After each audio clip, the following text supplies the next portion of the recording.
gentlemen, welcome in. Thank you for tuning in to this short review of WWE Raw for March 7th, 2022. It's amazing, guys. It really is amazing how we could go from watching AEW Revolution on Sunday to Monday night having the only thing meaningful on this show was the triple threat Raw tag team title match that was very much similar to the triple threat tag team match on AEW Revolution's pay-per-view for the tag team titles in AEW.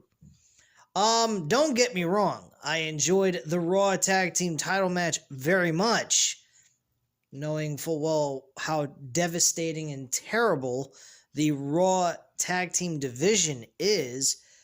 It was a good match nonetheless. The winners questionable. Randy Orton and Riddle winning the tag team titles. I don't dislike it, but I don't like it either. It's kind of a love-hate type of situation, because what made me feel okay with the decision was the ending after they were interviewed. Randy Orton went ahead and stated this: Matt Riddle is his friend, which he doesn't have many friends at all. This kind of elevates their relationship quite a bit. And I have to say, once they decide to pull the trigger on this turn by Randy Orton to Matt Riddle, it's going to be good. But I was hoping this would happen at WrestleMania. This also leaves a lot of other issues in the way. Chad Gable and Otis, well, they could get a rematch at WrestleMania, get their moment to challenge for the Raw tag team titles. Kevin Owens has been positioned to do a pathetic fucking Kevin Owens show, KO show, at WrestleMania with Stone Cold Steve Austin.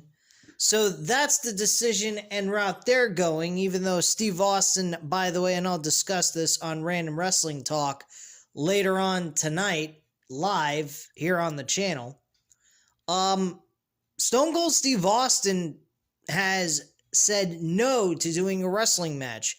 Thank you, Jesus. Thank you, Steve Austin, for having a brain and knowing full well what you're getting yourself into by wrestling for this piece of shit show. Making an appearance is one thing, but actually wrestling for this piece of crap? No. There ain't no way in hell he needs to be throwing his life down the tubes just for the sake of saying, look at me, I'm on WrestleMania. No. I am totally against the idea of him wrestling, and I'm thankful he said no to this. With that being the case, what is the point of Steve Austin being at WrestleMania anyway? Kevin Owens having a spot on the show where he's doing a fucking pathetic KO show? I'd have preferred Seth Rollins and Kevin Owens winning the Raw tag team titles, Otis and Chad Gable challenging Kevin Owens and Seth Rollins for those titles for a rematch, and Randy Orton turning on Matt Riddle to build their one-on-one feud at WrestleMania. So we're not getting any of that. Seth Rollins pretty much is obsolete for WrestleMania, I guess. You could say he's done for this year. At least going into WrestleMania. I don't know. This is very awkward that they won't have Seth Rollins on the card.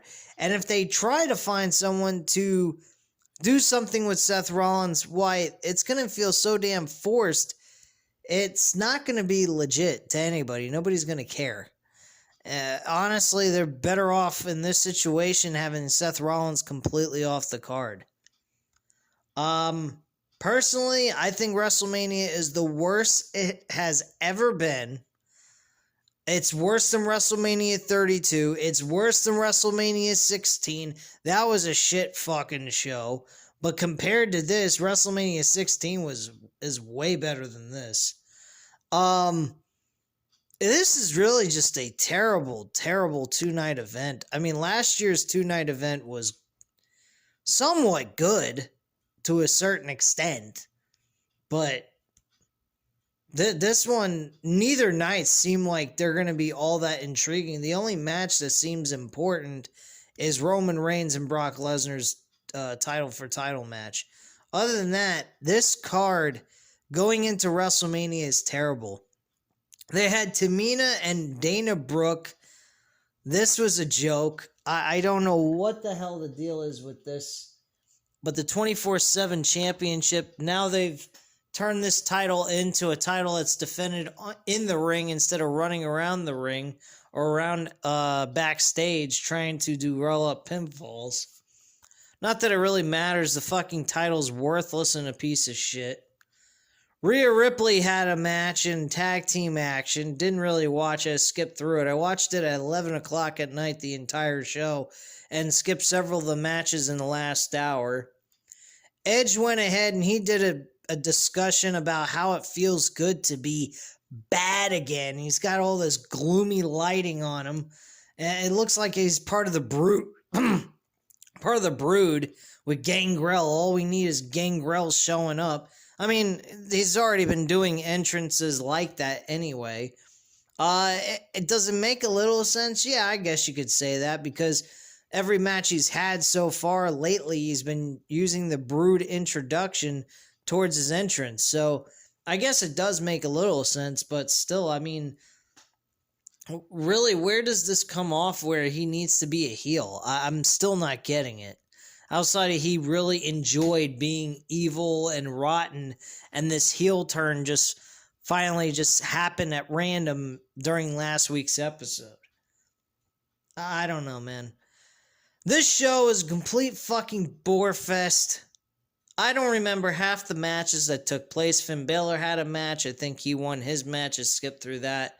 I didn't really give a shit what the fuck they were doing. The only thing I gave a shit about was Kevin Owens doing his speech at the end, and it was just him saying that him and Steve Austin would do a face-to-face confrontation interview type of thing. I don't see the point in this. There is no point at all. This show is a fucking waste. WWE at this point in time is a complete waste of everybody's time. Unless you're a YouTube creator like myself and many others, there ain't no reason for you to have to waste your time and watch this crap. Really. All you have to do is come to your favorite YouTube creator who does these reviews, listen to what they have to say, and if eventually they start saying these shows are getting better, give it a shot and see how it turns out. Me, I ain't giving this shit. This is a fucking worthless piece of crap 3-hour show that isn't even needed and ain't worth anybody's time worth of Continental shit. I personally disappointed in the entire show. Their lack of effort. Forget about even succeeding. Just effort. They don't even try. This is just a fucking waste of everybody's time. And like I said, if you're a YouTube creator, that's one thing. But if you're just an average Joe guy who likes watching wrestling, stay far the fuck away from Raw. SmackDown, I guess, if you don't mind wasting 2 hours of your life watching that, because at least it's only 2 hours instead of 3 like a Raw show, I guess you're safe doing that, but I wouldn't recommend it either. Save your Friday nights for something better. You know, going to a bar, picking up a nice chick, getting a girlfriend, going to the beach, hanging out with your friends, doing something exciting, get laid, you know, something of that kind of nature that just gives you a reason to be alive. Because this shit, this is NyQuil, man. This is your bedtime story with WWE, okay? This is story time with WWE, baby. This is shit. And I'm really disappointed in their build towards WrestleMania. I think that what they have been doing is terrible. And I just don't understand where they come off with this shit to say this is worth your time to watch. Because I honestly don't see any reason to watch this garbage at all. And I feel bad for the guys that work for this company. I feel bad for Seth Rollins, actually. Out of everybody coming out of this situation with the Raw Tag Team title match, this was terrible. Terrible, terrible, terrible shit. If you ain't got Steve Austin wrestling, and even that is pretty fucking retarded in its own right, if you ain't got him wrestling, why the fuck do you need him on the show? Let him be the host of fucking WrestleMania or some shit. He doesn't need to have interactions with Kevin Owens on the KO show. Kevin Owens and Seth Rollins should have won the Raw Tag Team titles, had a rematch with Otis and Chad Gable, giving them the opportunity to have a moment at WrestleMania since they've never had that. And Matt Riddle and Randy Orton should have branched off into their own feud, creating an actual WrestleMania feuded match between these two guys with the remaining weeks that they had left over. And unfortunately, we couldn't get any of that. This match belonged on the main event also. This was the best match at everything on this show. Very entertaining, very long as well, but fun as shit. And it should have been the main event. And it should have ended with Matt Riddle getting turned on by Randy Orton. Randy Orton beating the holy hell out of Matt Riddle. And then Matt Riddle suffering an RKO along with a punt kick. And we get Randy Orton heel once again, betraying Matt Riddle in the whole situation. That's all I have to say, though, guys. This was a fucking poor, pathetic show. I don't know why the hell anybody would be interested in this garbage, but hey, there's just some people at the bottom of the barrel that are willing to throw their lives down the toilet just to say they're a WWE fan. And I'd like to say I'm a WWE fan. I am. I wouldn't be doing these damn reviews if I wasn't. But still, man, I gotta be honest with myself. These shows are terrible and there's no effort being put into them. So at this time, guys, you know what to do. Hit the like button if you like this video. Hit the subscribe button if you're not already subscribed to the channel, and leave a comment down below. I'll definitely get back to you on that, and I thank you guys very much for watching. Have a great night, guys. Bye. Oh, yeah, and I'll speak to you Random Wrestling Talk episode number 9.